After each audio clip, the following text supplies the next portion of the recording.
Saya Pascal Siswari masih bersama Anda di Pilkada di tengah pandemi. Saudara, tidak mudah untuk Komisi Pemilihan Umum ini menjalankan tugasnya sebagai penyelenggara Pilkada serentak kali ini. Apalagi masih ada pandemi. Setidaknya saudara, ada 100.359.152 pemilih. Ini sudah terdaftar sebagai daftar pemilih tetap atau DPT. Berarti ada 30-40% warga Indonesia hari ini memberikan hak suaranya di daerah masing-masing. Nah, Pilkada serentak kali ini dilaksanakan di 298.939 tempat pemungutan suara atau TPS. Ini tersebar di seluruh daerah pemilihan. Nah, dengan jumlah anggota KPPS mencapai 2,6 juta petugas. Sementara masing-masing TPS ini kapasitasnya maksimal hanya 500 orang karena saat ini masih pandemi, jadi dibatasi hanya 500 orang maksimal.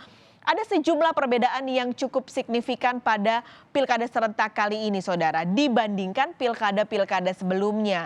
Nah, KPU ini sudah menyusun standar operasional prosedur atau SOP di masing-masing TPS untuk memberikan kenyamanan dan juga keamanan untuk warga saat menyalurkan hak pilihnya di tengah pandemi. Di antaranya, saudara, jumlah pemilih per TPS dikurangi dari maksimal 800 orang hanya menjadi 500 orang saja per TPS-nya.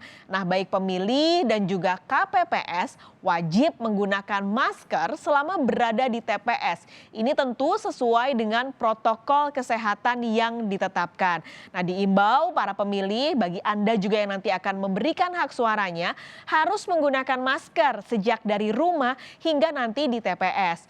Tidak hanya itu, saudara, petugas KPPS sebelum bertugas juga wajib mengikuti tes cepat atau rapid test COVID-19.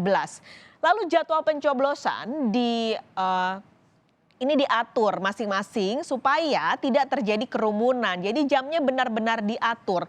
Misalnya kita kasih contoh pada form C6 ini ada tulisan jam tertentu bagi pemilih diperbolehkan untuk pencoblos. Jadi benar-benar diberikan jamnya supaya nanti tidak saling bertemu antara atau tidak menjadikan kerumunan antar pencoblos. Lalu petugas KPPS juga wajib menggunakan sarung tangan selama bertugas.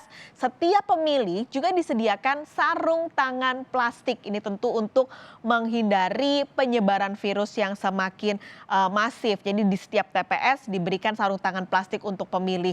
Setiap pemilih yang akan masuk ke TPS dicek dulu suhu tubuhnya.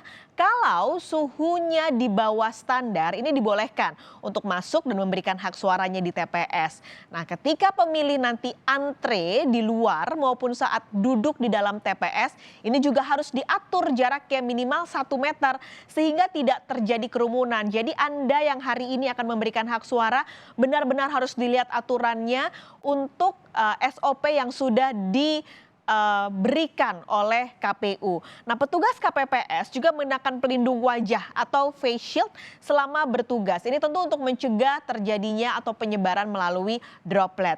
Lingkungan TPS ini didisinfeksi, saudara, sebelum maupun sesudah proses pemungutan dan ketika penghitungan suara. Disinfeksi akan dilakukan secara berkala setiap pergantian mekanisme pemilih yang datang.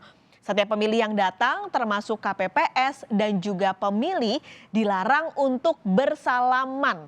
Nah, setiap pemilih dan juga KPPS diharapkan membawa alat tulis sendiri dari rumah untuk menuliskan atau memberikan tanda tangan dalam daftar hadir. Alat mencoblos seperti paku di dalam bilik TPS akan selalu didisinfeksi untuk menjamin alat tersebut steril. Anda juga bisa membawa alat disinfeksi sendiri supaya memastikan bahwa alat-alat tersebut benar-benar steril sehingga tidak saling bertemu setelah dipegang oleh orang lain. Anda benar-benar akan steril. Nah, setiap pemilih yang selesai mencoblos tidak lagi mencelupkan jari ke dalam botol tinta, tapi nanti tintanya ini akan diteteskan oleh petugas.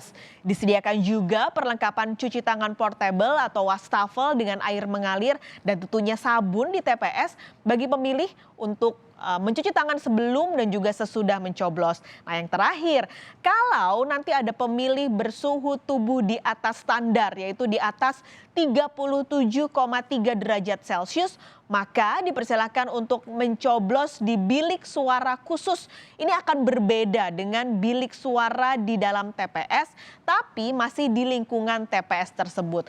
Jadi tadi itu SOP bahwa aturan-aturan sudah berlaku di pemungutan suara di tengah pandemi hari ini. Anda sebagai pemilih juga benar-benar harus melaksanakan, dan jangan lupa kalau TPS-nya tidak melaksanakan, Anda juga bisa menyebutkan bahwa ada aturan yang harus dijalankan.